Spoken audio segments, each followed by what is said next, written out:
अच्छा, surface chemistry जो है वो क्या है, एक तरीके से नाम से पता चल रहा है कि वो क्या है, सरफेस फिनोमिना है। तो सरफेस केमिस्ट्री में हम सरफेस फिनोमिना, जिसको हम एड्सॉर्प्शन बोलते हैं, उसके बारे में पढ़ेंगे। और इस चैप्टर में, इस चैप्टर सरफेस केमिस्ट्री वाले चैप्टर में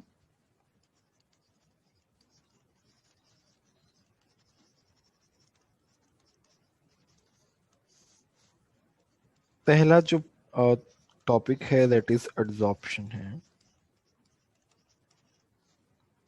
दूसरा है कैटालिसिस, तीसरा मेरा है कोलोइड। ठीक है, कोलोइड जो है वो सबसे ज्यादा इंपॉर्टेंट है, एड्सॉर्प्शन भी इंपॉर्टेंट है, कैटलिस्ट ठीक है, इतना कुछ खास नहीं कैटलिसिस में। तो ये तीन टॉपिक हैं। अब देखो, सरफेस केमिस्ट्री जो है वो क्या करती है, सरफेस पे जो फिनोमिनन हो रहे हैं सरफेस पे, उसको डील करती है। तो यहाँ पे हम क्या लिख रहे हैं, इसका हम डेफिनेशन लिखते हैं, it is branch of chemistry which which deals with the phenomena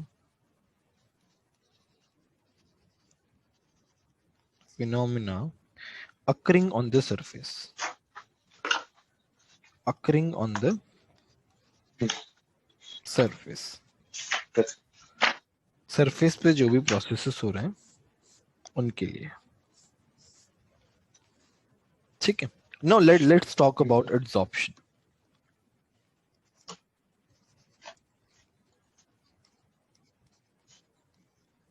तो एड्सॉर्प्शन जो है इट इज सरफेस फिनोमिना, मतलब सरफेस पे मॉलिक्यूल्स आके चिपक जाते हैं, उसको बोलते हैं एड्सॉर्प्शन। यहाँ पे मैं बोल रहा हूँ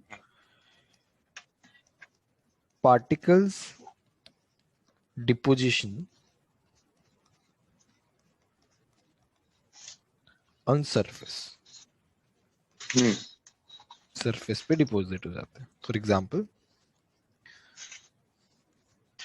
जैसे मेरा ये कोई भी सरफेस है और उसके ऊपर पार्टिकल्स आके डिपॉजिट हो गए। ठीक है, पार्टिकल सरफेस पे ही है। नाउ इन पार्टिकल्स को हम क्या बोलते हैं, एड्सॉर्बेट। क्या बोलते हैं, एड्सॉर्बेट। एड्सॉर्बेट क्या होता है, पार्टिकल्स गेटिंग एड्सॉर्ब्ड। और ये जो सरफेस है जिसपे हो रहे हैं, जिसे प्रोसेस हो रहा है, उसको बोलते हैं एड्सॉर्बेंट।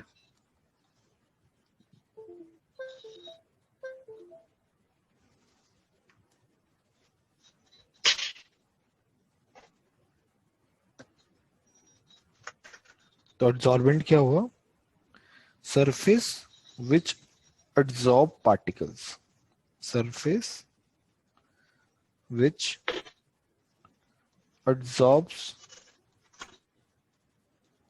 पार्टिकल्स, ना, पार्टिकल्स को एड्सॉर्ब जो करता है उसको उसको हम क्या बोलते हैं, एड्सॉर्बेंट बोलते हैं। तो सरफेस केमिस्ट्री में अभी तक हमने क्या क्या पढ़ा कि एड्सॉर्प्शन क्या होता है, कैटालिसिस, तीन पार्ट में डिवाइडेड है पूरा chapter, adsorption, catalysis, colloid. Surface chemistry क्या है, it is a branch of chemistry which deals with phenomenon occurring on the surface, surface पे जो भी फिनोमिनन होते हैं उसको डील करते हैं। तो पहला जो प्रोसेस है, पहला जो मेरा फिनोमिना है दैट इज एड्सॉर्प्शन। उसमें क्या होता है, पार्टिकल्स डिपॉजिट हो जाते हैं ऑन सरफेस। जो पार्टिकल्स डिपॉजिट होते हैं उनको बोलते हैं एड्सॉर्बेट। जिस पे वो डिपॉजिट होते हैं, जिस सरफेस पे वो डिपॉजिट होते हैं, उसको हम क्या बोलते हैं, एड्सॉर्बेंट। अभी क्या आता है एड्सॉर्प्शन, अभी एक सिमिलर टर्म जो हमारे केमिस्ट्री में काफी बार यूज हुई है, अब्जॉर्प्शन।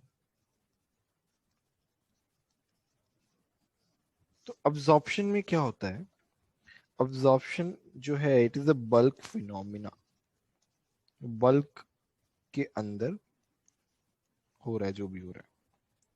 तो इसमें क्या होते हैं, तुम्हारे पार्टिकल्स जो है ना वो अंदर चले जाते हैं,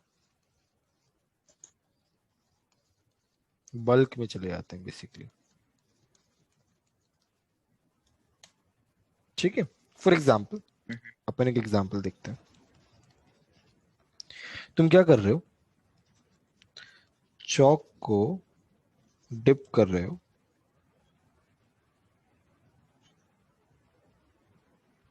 किसके अंदर, इंक के अंदर। तो क्या होगा, चौक तो उसकी सरफेस पे इंक चिपक जाएगी थोड़ी थोड़ी, है ना।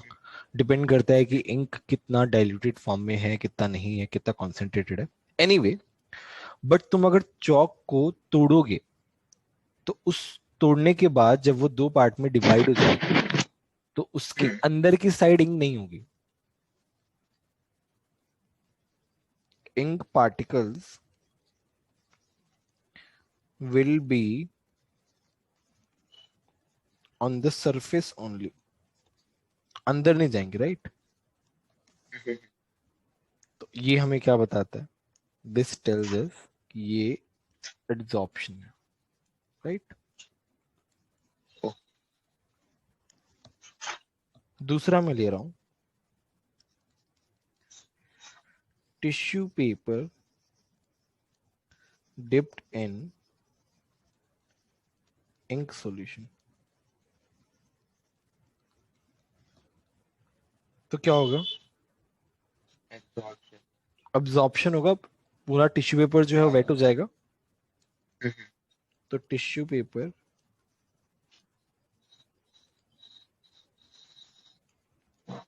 will be wet completely, so this is called absorption। ठीक है, तो ये है हमारा अब्जॉर्प्शन और एड्सॉर्प्शन में डिफरेंस। अच्छा, अभी जो है कुछ और टर्मिनोलॉजीज हैं जिनके बारे में हम देखते हैं। नेक्स्ट है जॉर्प्शन।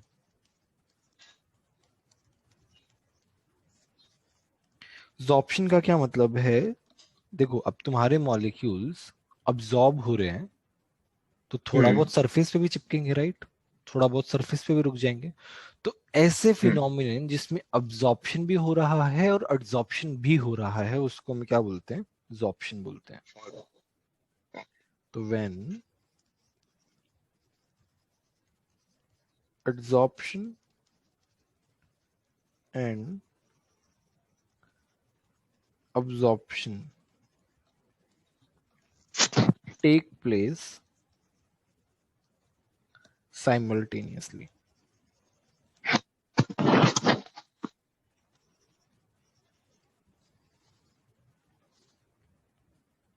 ठीक है, वैसे ही नेक्स्ट है desorption.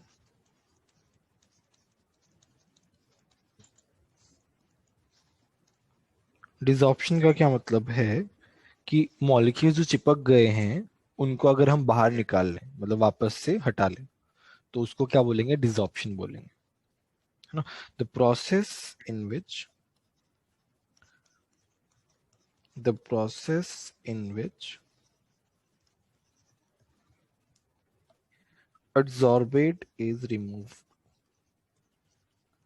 adsorbate is removed from the adsorbent। ठीक है,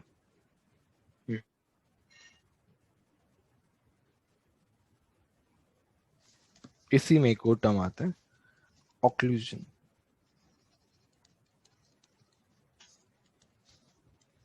तो ऑक्लूजन जो है उसको हम क्या बोलते हैं, when adsorbate is a gas, मतलब एक स्पेसिफिक केस है, when adsorbate is a gas then adsorption is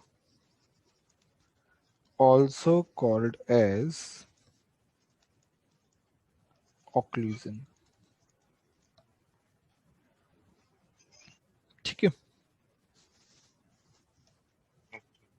तो ये सब टर्मिनोलॉजीज हो गई। अब हम बात करते हैं थर्मोडायनेमिक्स, कि ये सब प्रोसेस हो क्यों रहा है, व्हाई इट इज हैपनिंग।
कोई नहीं, लाइन हट नहीं रही है, पता नहीं क्यों,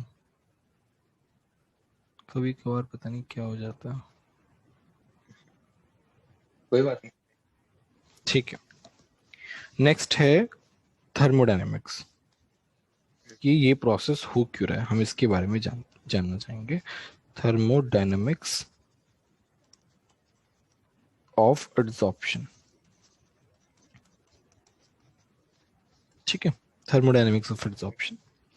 तो जैसे इसमें क्या है ना, तुम्हारे पास ये कंटेनर है, मतलब ये सरफेस है तुम्हारी। अब इस सरफेस के अंदर पार्टिकल्स जो है ना, उसके बारे में डिस्कस कर रहे हैं।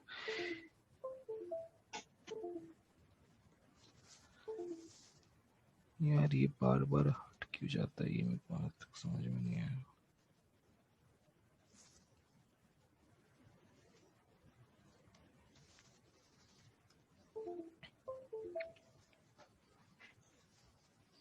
तो एक पार्टिकल जो है ना, वो बल्क में है और एक पार्टिकल सरफेस पे है, हम दोनों को स्टडी कर रहे हैं।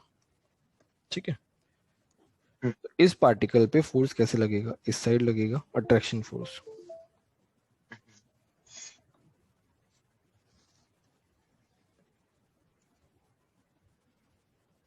हर जगह पे उसके पास फोर्स लग रहा है, हर डायरेक्शन में। क्यों? क्योंकि बल्क में पार्टिकल्स पास पास में होते हैं।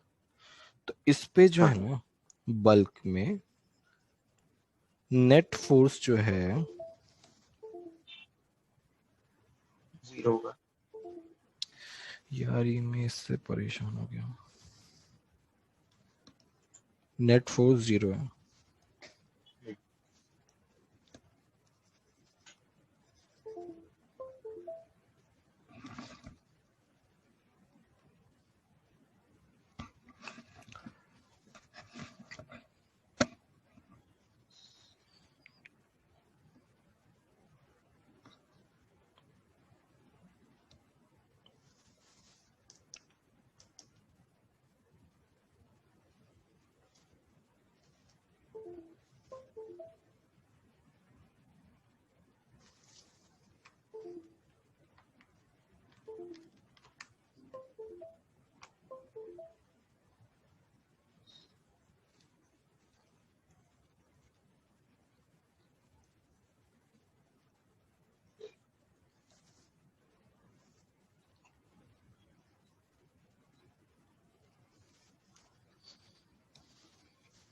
तो ये बल्क में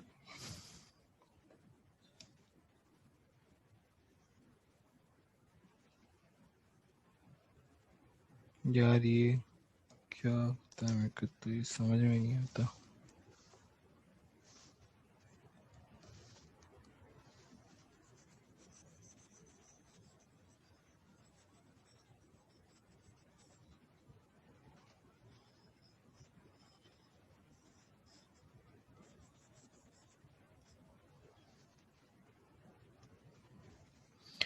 तो यहाँ पे नेट फोर्स जो है वो 0 है।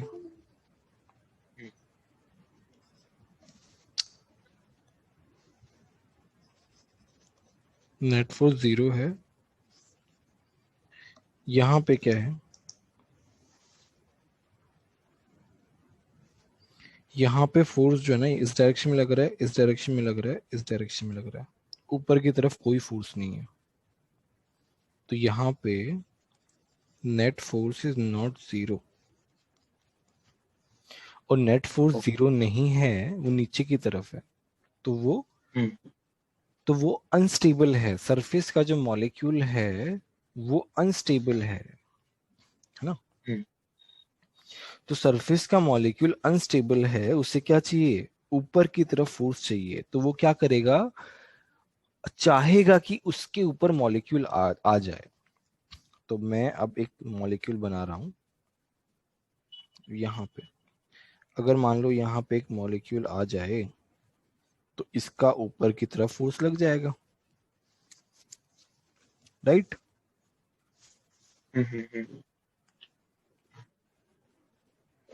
ऊपर की तरफ एक फोर्स लग जाएगा तो ये बैलेंस हो जाएगा। तो इसीलिए एड्सॉर्प्शन जो है इसका ड्राइविंग फैक्टर ये होता है। बोलो ये वाली बात समझ में आई कि नहीं। हाँ सर।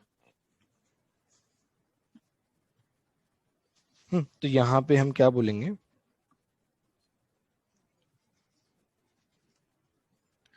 फॉर द लेकिन इससे स्टेबिलिटी। पूरे ऑब्जेक्ट का नेट फोर्स में फर्क नहीं पड़ेगा। ऑब्जेक्ट के नेट फोर्स का क्या रिलेशन, हम तो पार्टिकल्स को देख रहे हैं ना, ऑब्जेक्ट से कोई मतलब ही नहीं है। हमारा फोकस तो पार्टिकल्स है ना, तो उससे क्या मतलब है। अच्छा okay.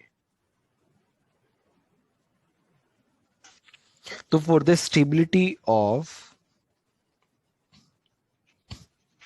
molecule at the surface as F net is not equal to 0, it will try to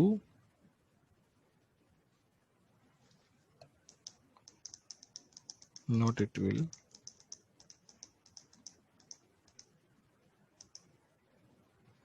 for the stability of molecule at the surface as F net is not equal to 0, adsorption take place.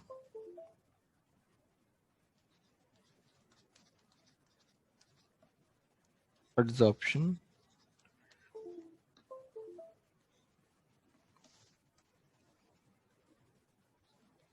take place. adsorption होता है, ठीक है। अब क्या molecules आके चिपक रहे हैं, मॉलिक्यूल्स आके चिपक रहे हैं तो हम तुम्हें पता है डेल्टा एस क्या होता है, एंट्रोपी चेंज। नहीं। ठीक है,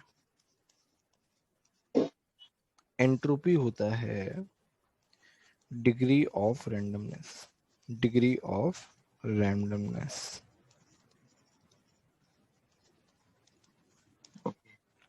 जैसे एक तो मैं ये चीज बता रहा हूं और एक मैं ये चीज बता रहा हूं, किसकी रैंडमनेस ज्यादा है, 1 की या 2 की। तो randomness of 2 is greater than 1, ठीक है। तो हम इसे क्या बोलेंगे, entropy of 2 is greater than 1।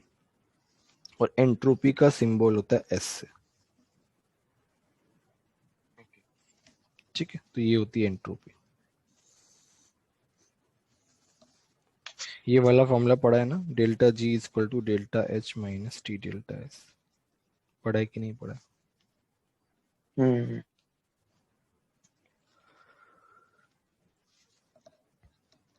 ठीक है।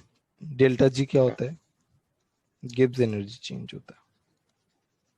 इससे हम क्या पता करते हैं बताओ, इससे एफिशिएंसी आ सकता है। स्पॉन्टेनिटी चेक करते हैं. If delta G is less than 0, that means process is spontaneous. हम्म है ना. तो हम्म ये आता है स्पॉन्टेनियस प्रोसेस के लिए. तो डेल्टा जी किसी भी प्रोसेस को होने के लिए delta G should be less than 0. ठीक। ठीक है. अभी क्या है, हम्म नव हम एड्सॉर्प्शन की बात कर रहे हैं.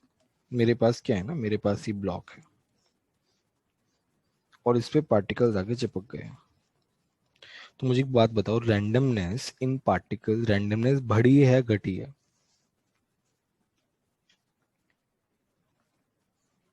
हम्म, घटी। घटी है ना. तो randomness of adsorption process, adsorption process की रैंडमनेस जो है वो क्या है, डिक्रीजिंग है. तो डेल्टा एस जो है, change in entropy is less than 0, right. Hmm ठीक है. Now this process is done for the stability of surface molecules, right. हाँ। तो मतलब तुम्हारा सिस्टम में स्टेबिलिटी आ रहा है. Hmm stability of surface molecules occur, therefore delta h is less than 0. Delta H less than 0 कब होता है? जब कोई स्टेबिलिटी वाला कुछ आ रहा हो, प्रोसेस में स्टेबल बन रहा हो, है ना. हम्म तो हम्म डेल्टा एच लेस देन 0. अब डेल्टा जी की बात करते हैं. Delta H minus T delta S. अब क्या है, डेल्टा एस लेस देन 0 है ना. तो this term is positive. Delta S negative है और बाहर भी नेगेटिव है, और ये वाला टर्म नेगेटिव है. Delta H and delta S जो है ना, वो क्या है, फिक्स्ड है. हम्म, तो टी को क्या होना चाहिए, कम होना चाहिए ज्यादा होना चाहिए, for del to be delta G negative.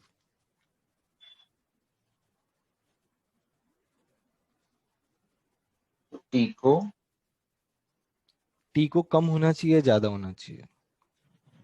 ताकि डेल्टा जी नेगेटिव हो। हम्म.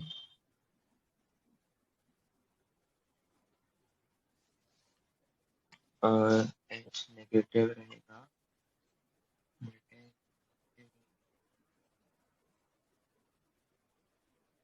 ज्यादा ज्यादा ज्यादा होगा तो पॉजिटिव ज्यादा हो जाएगा ना.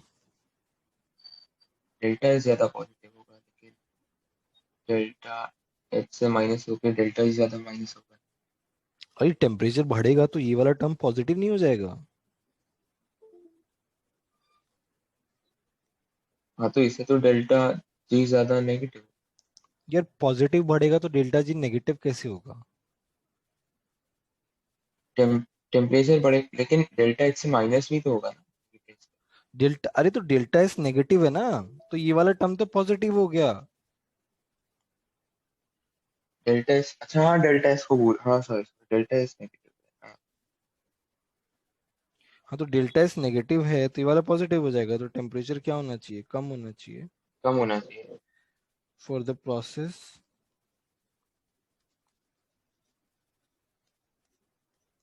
To be spontaneous, for the process to be spontaneous. Spontaneous होने के लिए टेम्परेचर जो है वो कम होना चाहिए. हम्म ठीक है. तो ये तुम्हारा मतलब बेसिकली क्या है ना, फॉर द एब्जॉर्प्शन टेम्परेचर जो है वो कम होना चाहिए जनरली.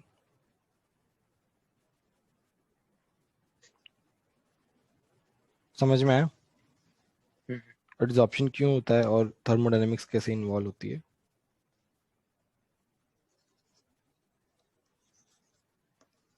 जनरली रिएक्शन होने के लिए टेम्परेचर बढ़ता है। हाँ बट ये प्रोसेस है ना, अभी रिएक्शन की भी हम्म बात करेंगे, उस केस में टेम्परेचर बढ़ेगा. ठीक है, अपन नेक्स्ट क्लास जो है वो कल रखते हैं.